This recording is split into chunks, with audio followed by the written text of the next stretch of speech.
everyone, welcome to another edition of the A-Pod here on MSG Network's Fun Chats, Fun Topics with Fun People.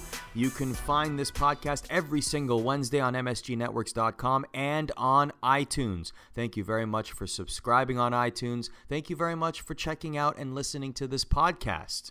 It's been a lot of fun the last several weeks making this podcast, and we've lined up a lot of really cool guests that I am really excited to share with you guys. These conversations, you guys are going to get a kick out of it for sure.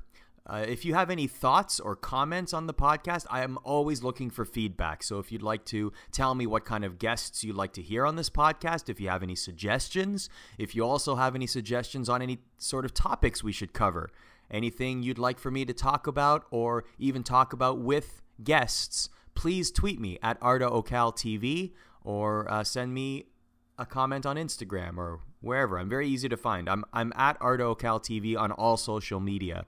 So please definitely send me some comments. If one of your comments is, hey, maybe you shouldn't have sirens in the background, I apologize because I believe a police car just drove by. And that's going to happen sometimes. Ah, well.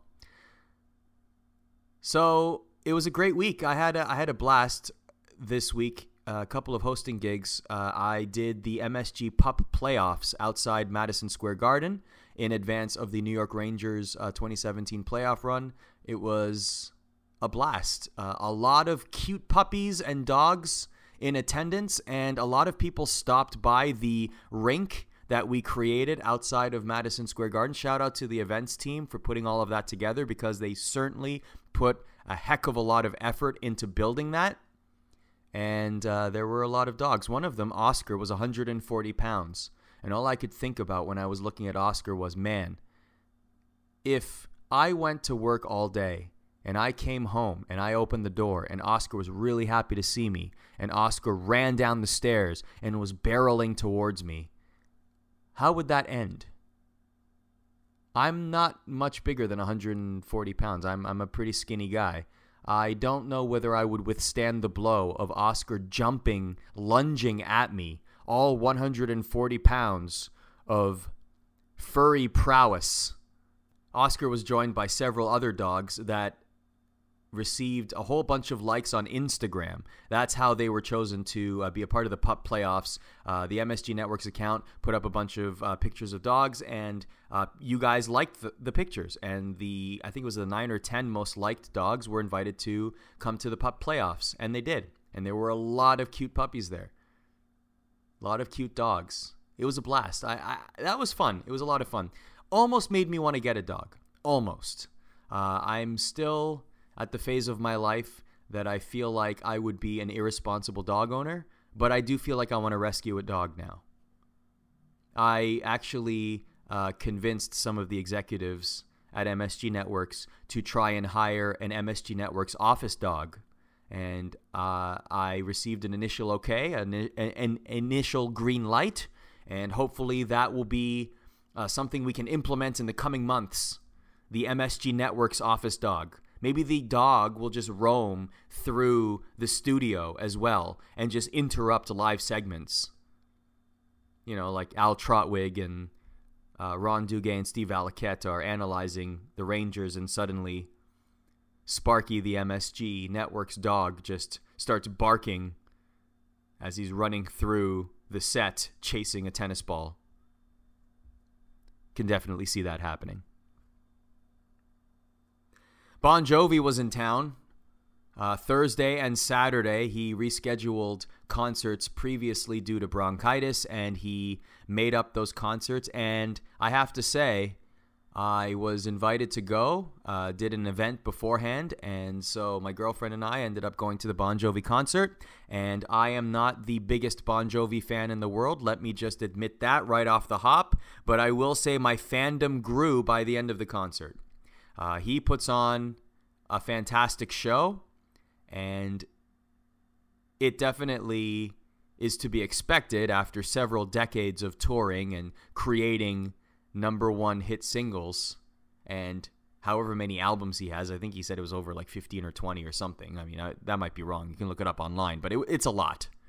He has a new album out, This House Is Not For Sale, and he did play a few songs from that album, but then he switched about the halfway point of the concert. He just said, we're playing the hits, only the hits, and nothing but the hits. And then all the songs that you would remember from Bon Jovi, definitely played them, did encores, even wore a New York Rangers shirt, started a Let's Go Rangers chant. The fans were definitely happy, and for at least half the concert, everybody was on their feet. So it was a very good show put on by Bon Jovi and crew. So kudos to Mr. Bon Jovi. Great concert. Also drove to Laconia, New Hampshire, which is about a 5-hour drive from New York City, to check out the Classic Arcade Museum, which is located in Fun Spot. It was pretty fun. There's a lot of arcade machines there. The Guinness Book of World Records gave it the title of largest arcade in the world in 2008. They have the certificate hanging on the wall. I was hoping to get more information on the machines. That was the only criticism I guess I have of the place. It was cool to see, though. I'm a big arcade guy. I love retro video games, love arcade machines. So it was really cool to see this. There was about 350 machines on one floor alone, and there were ticket machines downstairs. There was bowling and mini golf and bumper cars, all the typical things you would expect at a amusement establishment of that sort. The only thing, they did have a touch screen which showed records. So if you've ever seen the documentary The King of Kong, that guy Billy Mitchell, who is the, I guess, sort of the antagonist of that documentary, the guy that held the world record for Donkey Kong, he is listed in the Wall of Fame for having a high score. And there's plenty of other people as well that are listed on the wall. It's a touch screen that basically shows you all the records that have been broken. So no, I did not break a record. I did discover a couple of games that I never knew existed. There were a couple of editions of Pac-Man that I never knew existed. Hit the Ice was there, and Hit the Ice was part of our Ice Madness challenge from March to crown the greatest retro ice hockey video game of all times, which we did on MSGNetworks.com. And Hit the Ice definitely did not win, but it was there. Shout out to that game because it was a really cool find. I definitely played it, and I'm awful at it, but I don't care. There's also Crazy Kong. I think it was a Donkey Kong iteration, which I had never seen before, so that was interesting. Yeah, I mean, I'm glad I went once. I don't know if I would go again unless I was in the area, and I'm not sure when I'll be back in the area of Laconia, New Hampshire, but I'm definitely glad that I had a chance to see it. You know, been there, done that, got the glass that says Fun Spot Museum on it. So I have proof that I've been there, and I think that's enough for me. Our guests this week on the podcast, you may be very familiar with them if you watch the MSG Hockey Show. Their names are Will Reeve and Anson Carter. Anson Carter used to play in the NHL. He is a current analyst as well. As I record this, in fact, he is on NBC as an analyst for the NHL playoffs, and this is probably one of the busier months of the year for him as a broadcaster. He is on every single night analyzing every single playoff game. Kudos to him.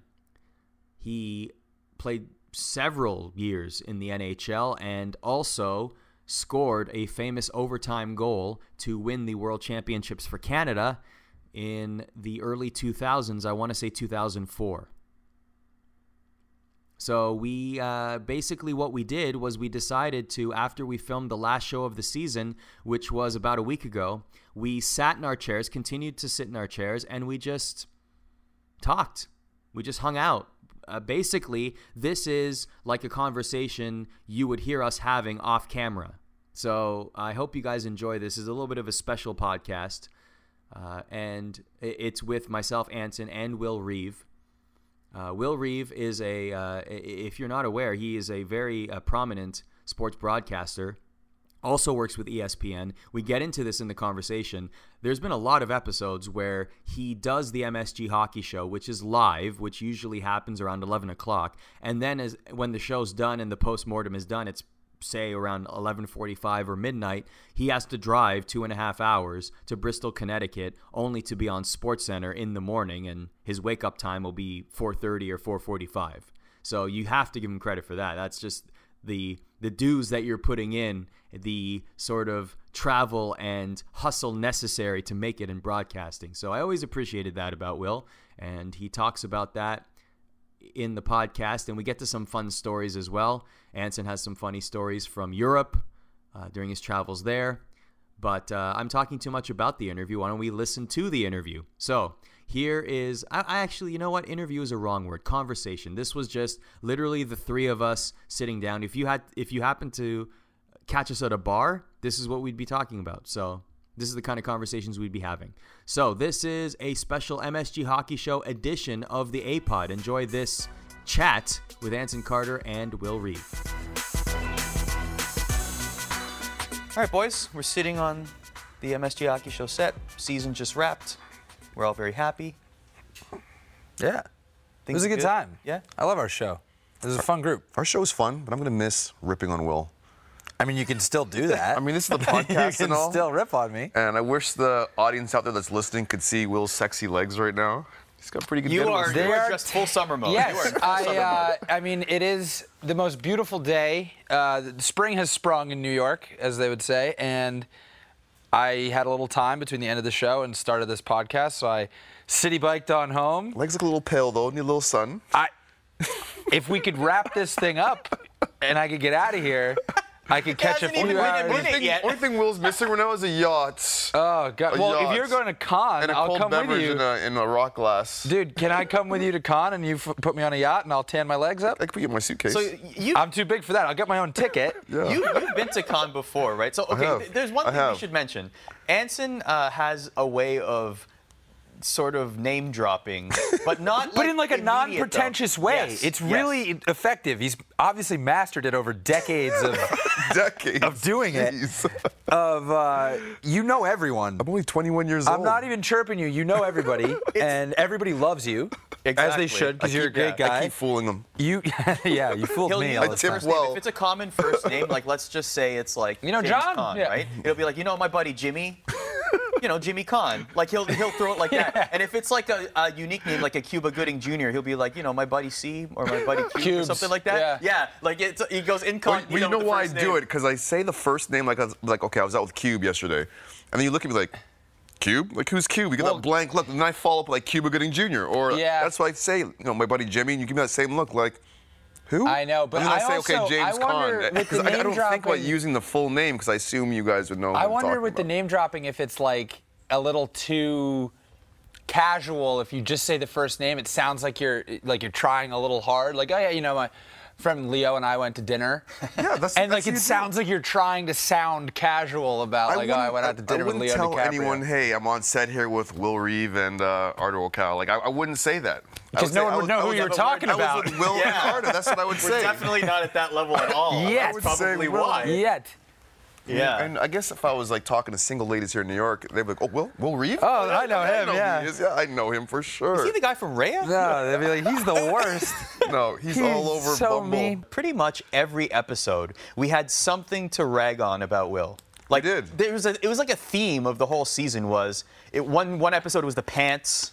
Will's that awesome little brother that everyone likes to have. I love to invite it on too, because it's all water off my back. I know it's not serious either. That's good. Right. Yeah. Even in my relationships with my friends, like my whole life, I've always been the kid who welcomes the teasing and the chirping and all that stuff because it doesn't bother me.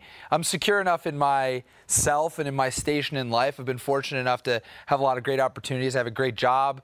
This job is amazing. So you work with great people. Right. I work with great people and Anson and it's really it is nice though because you can make whatever fun of me you want. We're all friends. It's all good and it's all mostly hilarious except for some of Anson's chirps are just fall really flat, but it's coming from a good place. Speaking of people, you know, one of our favorite producers in the show, Fran, actually just walked in the room. He just walked out. We love driving Franny crazy. Like we love it's the best. That is the best. Like, if you guys can see what we do to him, it's so good. He gets wound up. He does. I think the funniest, because he's the nicest person I've encountered in this business, and he's so good at his job. Yep. And I think what the most interesting and hilarious part about him is that he's the most neurotic dude on the planet too. And the best part is that we get him every time. Everyone has that friend or that colleague that you could just get, and we got Fran. I think the best one was when we did our show live at the Rock, the Prudential Center in Newark. We were coming over after the first period, right? I think it was.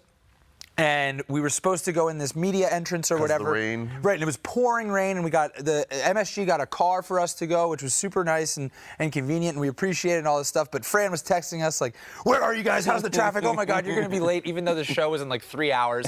And the best part was we had a bit of a mix-up with the credentials. That all that happened was someone needed to come down and bring them to us, and it was no big deal. We were waiting for like 5 minutes, and not a problem Anson's was at all. there. Yeah, Anson's was there. Well, they know Anson, you know, because he knows everyone. Yes, I was name dropping my driver. Right, That's why. Exactly. I said first name, last name. Like, oh, your car's right there, Mr. But the Carter. funniest was we called Fran just to say, or no, Fran called us. That's what happened. Fran called us and said, "Where are you guys?" And as we said, we were like, "All right, just tell them that we're like can't get in, nothing's happening, like we don't know where we are, we're in terrible traffic." And we just told him all these lies about how we were having a disastrous time getting there. And he goes, "Okay, really, I'll come down right now." And just bugged out. Sweating bugged bullets. out. It was so We good. told him we were drenched in the rain, like we were stuck you were outside. standing outside. Yeah, because it was pouring I was like, pouring it's a rain. joke. I was texting, it's a joke, Franny. Like, you're soaking wet. I'm pissed off right Can't now. work under This is these a joke. conditions. Yeah, Oh, that was so funny. this will never happen anywhere else. Like, this is a joke.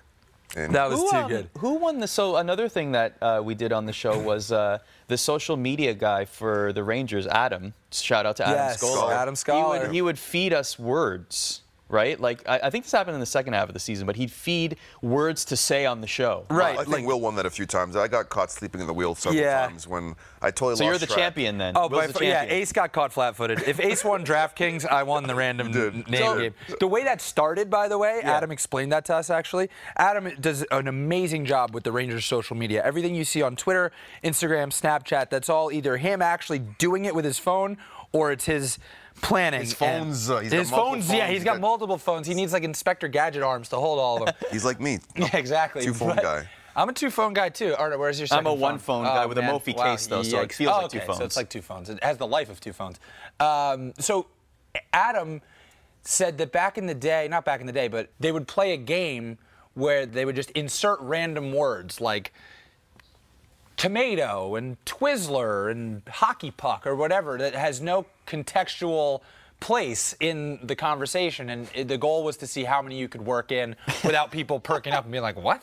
So Adam would text Anson and me right before the show every week and give us a list of some words. And Anson, what were some of those words? I remember Twizzler, I remember Yankee, I remember like marshmallow. Yeah, I don't even know. I can't remember. Okay, so that's where I discovered this game, because I had no idea this was going on the first time you did it. You guys were sitting down, completely inconspicuous the entire show. And then at the very end of the show, I'm doing the final read where I'm like, join us and coming up next, blah, blah, blah. As soon as I finish, both of you at the same time yell, marshmallow! Yeah. And I'm looking like, what? Yeah, cinnamon was another one. That wasn't part of his rundown. No, obviously. that was not on the rundown. It's not. Well, what had happened is that I'd What the heck was completely that? forgotten about it, and Adam texted me. He had been watching the show live, and he was like, "Are you kidding me?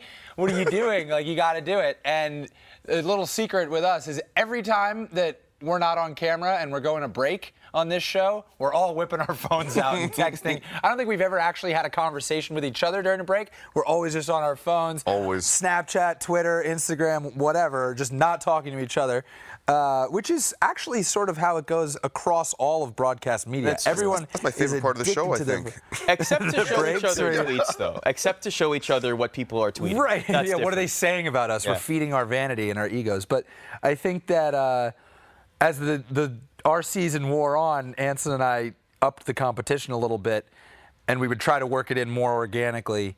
But I don't know. I think we need another crack at it.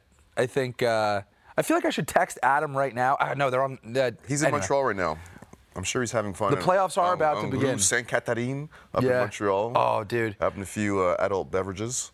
I doubt that. Rue St. Catherine, man, that was a great street in Montreal. So fun. I wanna come with you to Cannes. Hearing that French really makes me want to join. So you. okay, so Next level, isn't it? Yeah, it's really so we're good. recording this before Game 1 of Rangers and Habs, whenever this happens to drop. But last night, was it last night or was it 2 nights ago? It was 2 nights ago. We were after a show. We were at the bar, and Anson, you were telling us the story about how you discovered like an Uber chopper or something like that. I did.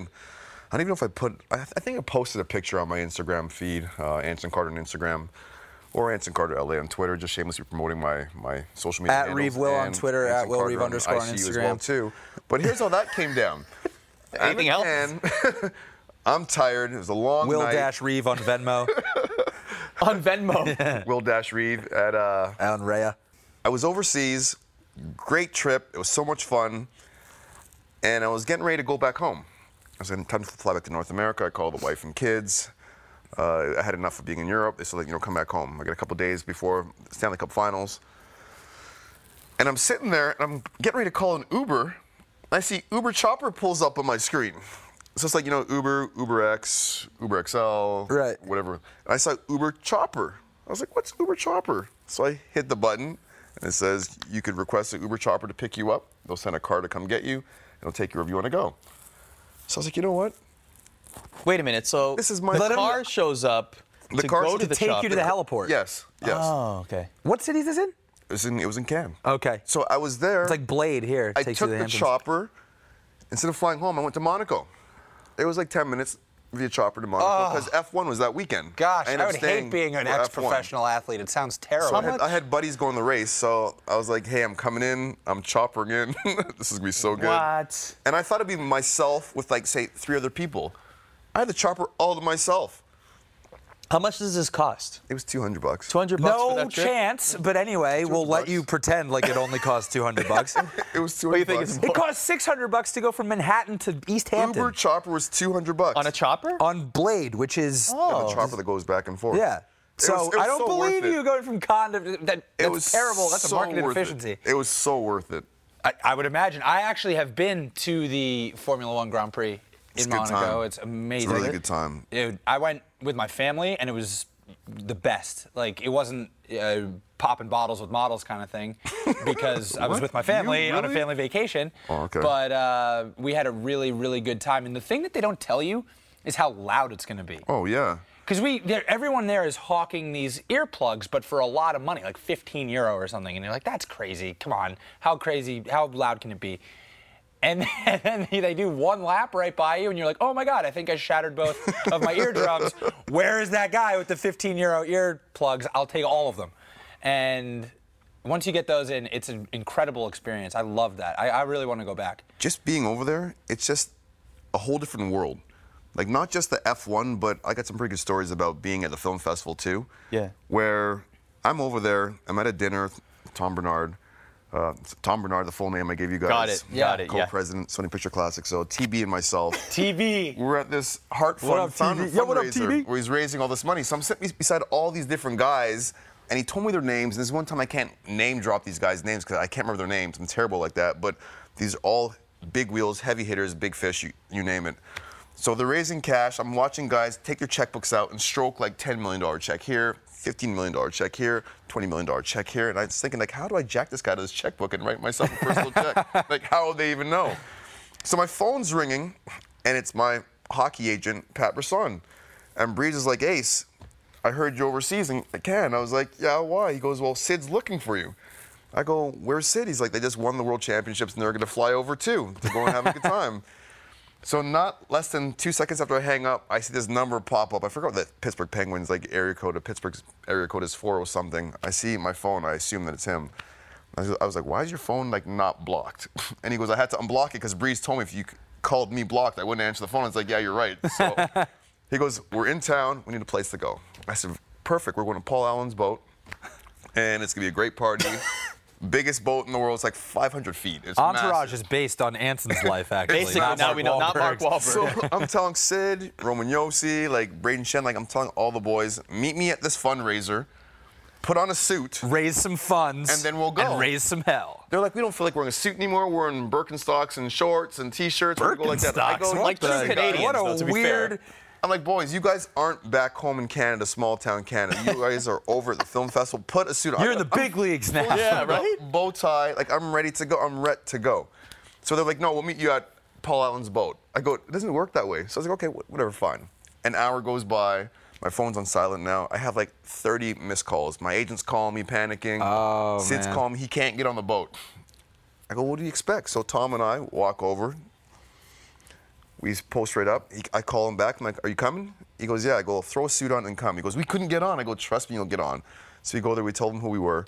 He's like, oh, yeah, Mr. Carter, Mr. Bernard, come on in. I go, we have our buddies here, Sidney Crosby. They're like, yeah, they were here earlier, but we didn't let them on. I was like, they're with us. I'm like, okay, fine.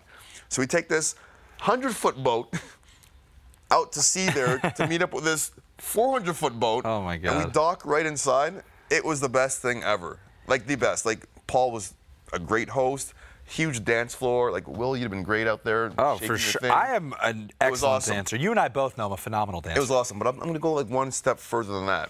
Okay. So, fast forward to the next night. Next night, we go to another boat. I'm like, hey, TB, whose boat is this? It's Dan's boat. Dan Schneider. So I was like, perfect. I like football. I could talk to Dan a little football, Washington Redskins.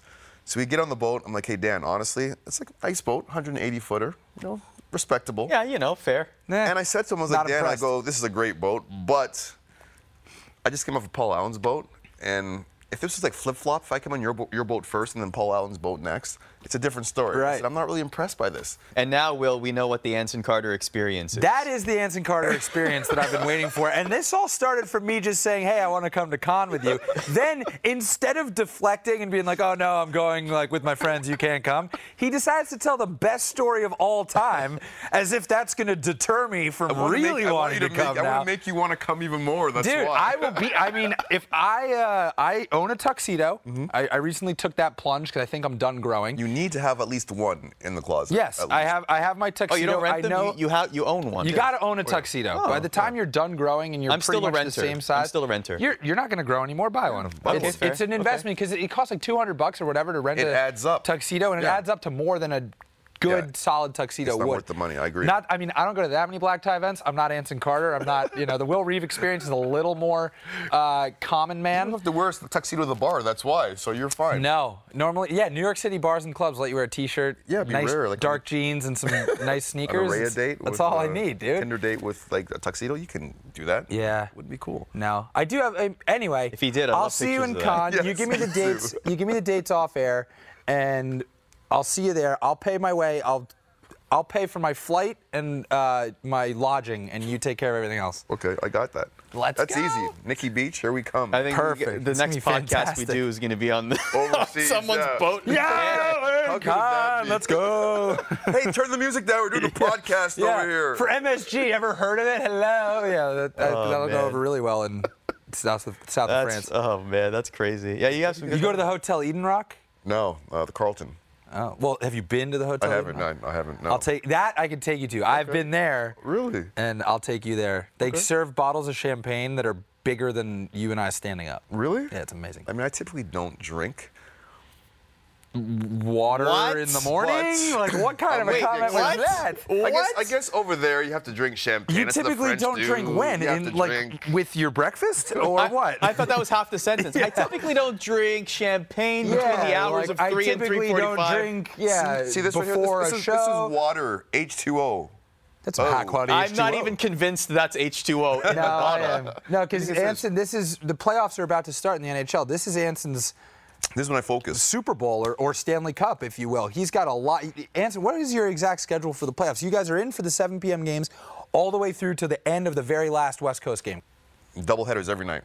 7 o'clock until 10 o'clock game starts. And we're just hoping and praying that one of those West Coast teams doesn't lose. go to triple overtime.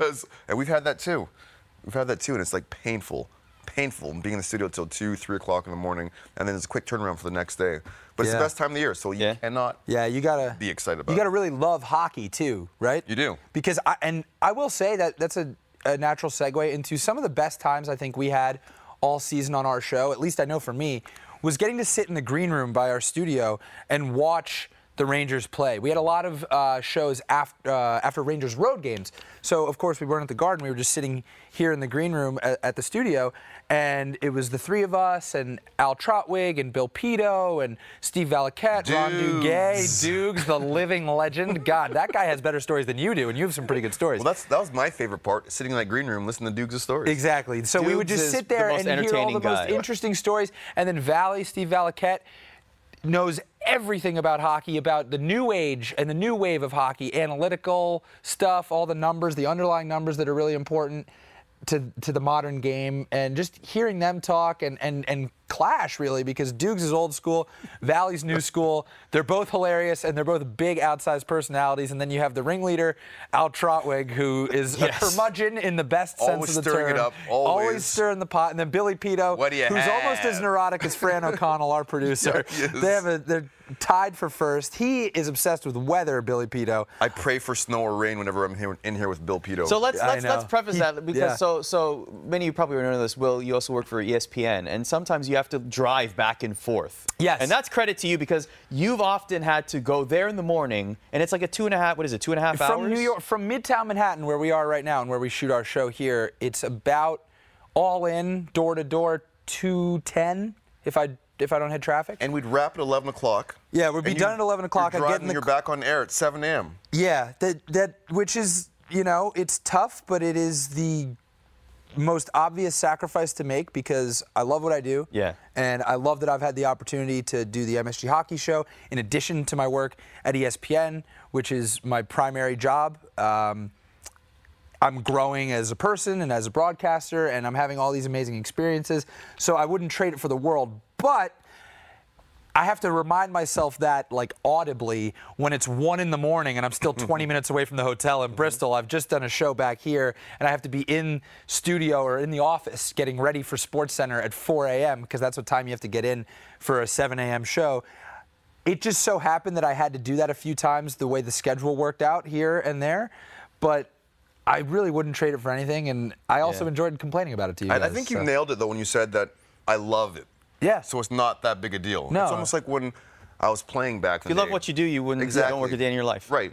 When I was playing, you'd get up at train 7 o'clock in the morning to, like, say, noon, and you go through that grind every single day, and I never thought anything of it because I loved it. That's what I wanted to do. Or there's some nights we'd have a show here, we'd wrap at 11, 11:30. I got to catch like a 5 a.m. flight to South Bend, Indiana to call a Notre Dame game, which it's a bit of a hassle, but I love doing it. And when that pucks drop, lights come on, I'm pumped, and there's no other place that I want to be. Right. So, I can totally relate to what you're saying about loving it and going through that whole And the regret you would feel if you took the easy way out and didn't bust your hump for all of it far outweighs the pride and pleasure you feel, which is a great thing to feel. But if I didn't do that, or if you didn't grind, or if you didn't, I mean, God forbid, if you didn't train as hard as you did to make it to the NHL, and you had a bunch of woulda, coulda, shouldas in your life, I don't think you'd be able to live with that as easy as you are to live with, a 2-hour sleep night every once in a while. I happens to me all the time, 2-hour sleep night. Sometimes it happens by choice, right? They're telling us we got to wrap, but I want to end on this just to put a button on it, because we mentioned Bill. So the reason I brought up the travel is because whenever there was inclement weather, Bill was particularly concerned about your travel, to the point where he would stop all conversations to make sure that you knew, as if you didn't know already, that the weather was going to be bad on the way to Bristol after the show. So Bill Pidto lives in West Hartford, which is about 20 minutes from Bristol, Connecticut, which is the world headquarters of ESPN. Bill is a veteran of ESPN, and he actually commutes down here for his MSG duties. And he knew that I do the drive back and forth, and he's so obsessed and so neurotic about weather that anytime there was bad weather, I would either get a text about what I was about the weather, or he would chastise me or caution me in person here at the studio. And one time I told him that after it already happened, there was a big blizzard in January, I think it was, and I had to drive. I had no choice, but I had to drive from Bristol to Manhattan to go from ESPN to MSG. Like I said, I love it. I would do it no matter what. I would drive through a blizzard, which I did. I told Bill when I arrived that I had driven through the blizzard, which ended up being more than a foot of snow. Yeah. I have never been more scared of a tiny little man who's the nicest man on the planet, because he ripped me a new one. He beelined. Did you seriously drive that? That is terrible. terrible. Oh my God, don't be a hero. It's dicey. If it's icy, it's dicey. That's exactly. That's the voice of God. That was John, the voice of God telling us. But anyway, Bill always says, if it's icy, it's dicey. Don't be a hero. I love it. And all these other things. And when I told him that I drove through that and that my car was okay and that I was okay, he was like my grandmother, and I love him for it because he's the most unique, lovely, warm, and caring guy. Absolutely. Nice. Well, this has been fun, guys. We only scratched the surface. I'm sure we'll get a chance to do this again. But we're gonna do this again. times. This was fun. We're going to do it from Cannes. That's Yes. right. From Con. Yes. So to Cannes, here we go. Everyone book your flights. Let's do it.